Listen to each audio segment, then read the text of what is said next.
Bismillahirrahmanirrahim. Assalamualaikum warahmatullahi wabarakatuh. Teman-teman semua, selamat datang, selamat bergabung di channel Telegram kelas afirmasi online.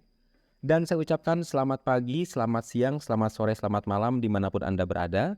Kali ini teman-teman semua, saya mau share kepada Anda tentang pengalaman saya mengucapkan self-talk negatif dan bagaimana self-talk itu mempengaruhi hidup saya. Lalu cara saya keluar dari self-talk negatif itu, lalu perubahan apa yang terjadi dalam hidup saya. Jadi teman-teman semua, ini terjadi terutama ketika saya mengerjakan bisnis multi-level marketing atau MLM ya. Saya itu seringkali ketika ditawari untuk belajar, saya ikut untuk belajar, tetapi respon saya saat itu, "Aduh pusing Pak, ah males ah," kayak gitu. Dua itu yang selalu saya ucapkan, "Aduh pusing Pak, ah males ah," kayak gitu. Atau ketika saya mendapatkan tawaran-tawaran misalkan, beli sesuatu atau, sebuah program yang berbayar, saya selalu mengatakan, "Ih rugi, ngapain beli seperti itu?" Kurang lebih seperti itu.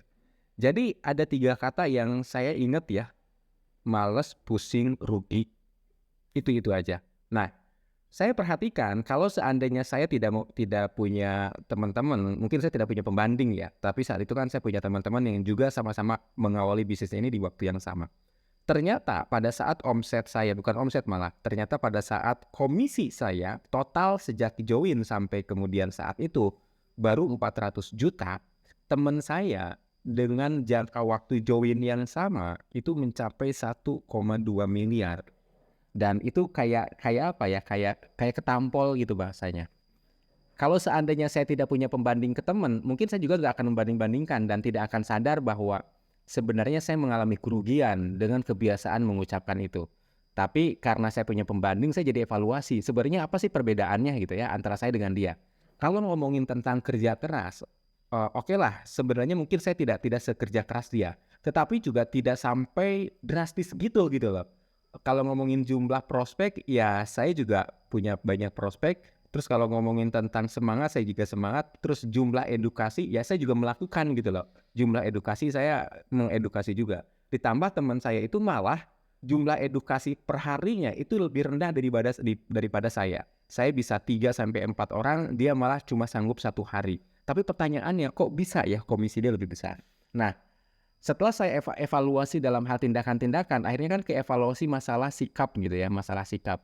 Jadi sikap saya ketika ditawari belajar, ya itu, saya misalkan dikasih tahu tentang marketing plan.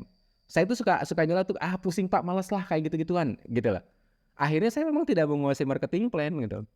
Sementara teman saya dia nguasain banget. Bahkan saya tuh tahu setelah dia jadi pembicara, dia nunjukin komisinya lah saya ya masih sepertiganya aja dari dia kan.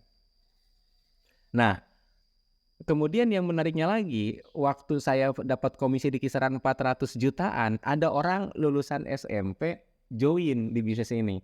Cuma yang menarik setahun kemudian, dia sudah mendapatkan komisi di atas 1 miliar, sementara saya masih di bawah itu gitu loh. Jadi kurang lebih saya terkejar oleh dia.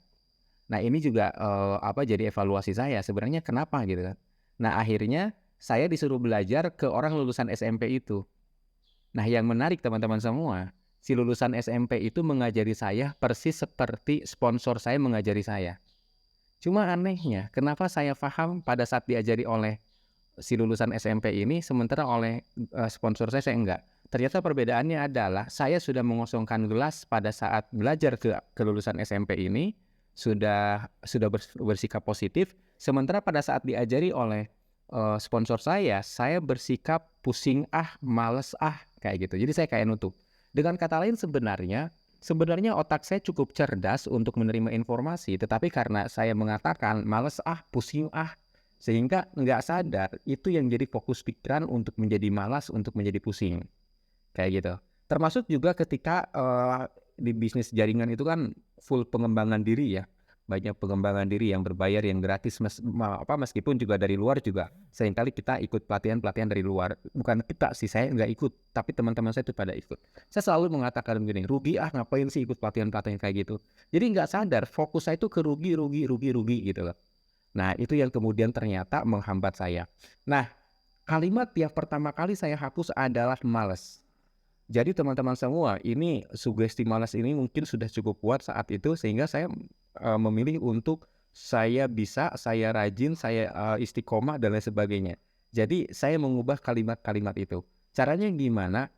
Saya setiap pagi itu sambil olahraga, ada apa ya, semacam tongkat yang tongkat itu ada pernya, terus harus dilengkungin gitu ya, per besi ya, kayak tongkat tapi per besi, saya lupa namanya apa ya.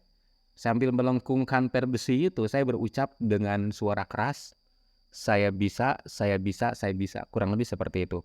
Kemudian saya ganti dengan variasi lain, "Jangan-jangan saya bisa, bisa saja saya bisa, mungkin saja saya bisa, bagaimana kalau saya bisa, seperti yang saya bisa, saya bisa." Itu saya rekam di YouTube ya, ada juga.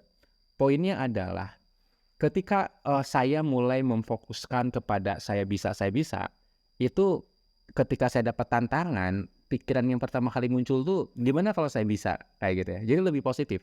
Sehingga saya seperti membuka pikiran saya untuk menerima hal-hal baru, dan dampaknya saya mudah sekali untuk belajar.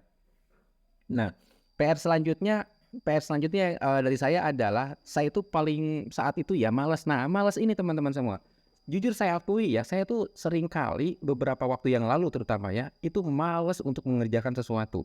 Jadi kata-kata self talk itu sepertinya udah dulu ya, itu udah kuat banget.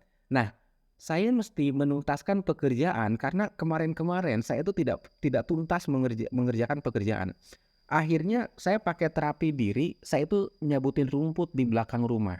Jadi ada halaman rumah, saya cabutin rumput-rumput yang liar katakanlah ya, dan begitu selesai mengerjakan, saya sugesti ke diri sendiri, saya berhasil menuntaskan, saya berhasil menuntaskan, saya berhasil menuntaskan. Kenapa saya menyebutin rumput? Karena memang ada rumput di belakang rumah saya saat itu ya, jadi saya harus membersihkannya. Nah, atau katakanlah ketika cuci piring dituntaskan. Kalau cuci piring sih sebenarnya saya nggak ada masalah ya. Yang tantangan besar itu ya itu tadi cabut rumput. Karena cabut rumput itu banyak rumputnya mengingat halamannya juga lumayan luas ya. Tapi itu ya semacam cara saya menterapi diri, saya memaksakan diri untuk mencabut, rumput-rumput itu dan ketika beres kurang lebih ada kali sampai 2 jam ya. Ketika beres, itu saya bersugesti ke diri sendiri, saya bisa, saya menuntaskan. Jadi nggak sekedar memperbaiki self talk-nya, tapi juga memperbaiki tindakannya. Nah, akhirnya saya berhasil teman-teman semua ketika dapat tantangan-tantangan itu, biasanya kan kalau kemarin itu misalkan saya bikin video nih, ternyata saya mentok di satu cara, ini saya nggak bisa, itu saya tinggalin pekerjaan itu, dan baru dipegang lagi beberapa minggu atau beberapa bulan kemudian. Akhirnya kan nggak jadi-jadi itu video. Nah, tapi setelah itu teman-teman semua, setelah saya melakukan terapi ucapan ya, terapi tindakan dengan cara nyambutin rumput tadi, ketika saya mengerjakan sesuatu dan ada tantangan, itu saya ulik sampai tuntas. Dan berulang-ulang saya mengatakan saya bisa, saya bisa, saya bisa. Yang paling kerasa ketika saya mengerjakan, pertama kali itu edit video lewat MacBook, itu ada iMovie dan sejujurnya saya nggak paham-paham banget nih caranya gimana gitu ya. Akhirnya saya, mensugesti bahwa saya bisa, saya bisa, saya bisa. Alhamdulillah saya terimajinasikan ada gagasan kenapa tidak lihat di YouTube. Akhirnya saya cek di YouTube, ternyata YouTube itu bahasa Inggris ya, bahasa Indonesia itu jarang banget tuh, jarang banget.